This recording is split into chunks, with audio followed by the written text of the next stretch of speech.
Phone pay కొడతావా hand pay కొడతావా? అర్థం కాలే. చెప్పినవుతి చిరుతల రామాయణం గద్దెలు కదా నీకు. ఫోన్ పే అంటే ఫోన్తో కొట్టేది, హ్యాండ్ పే అంటే చేయితో ఇచ్చేది. అసలు నీకు పైసలు ఎందుకు ఇవ్వాలి? ఒక్కసారి ఇక మీదికి చూడన్నా.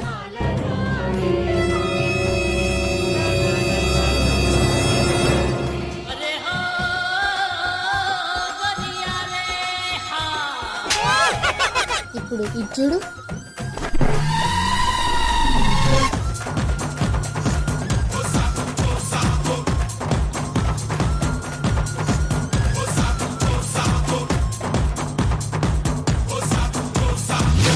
అరే ఏంద్రా ఈ అన్యాయం? చెట్టు నీడకు బిల్లు గారు తారబడనా? ఎవ్వడు కట్టడు, కానీ నేను కట్టిపిత్తా. ఊకో మాట్లాడను కానీ ఎన్నికటికి నీయాసి ఉంటాడే. పిల్లి కానీ ఇంటికి పిలిచి ఇస్తారకు తెప్పించిందట. చెప్పినవుతి గాడిది మూత్రం అసలు సాత్రం. పైసలు పైసలంటే గంతగడి ఎంత తమ్ముడికి చెట్టు నీడకు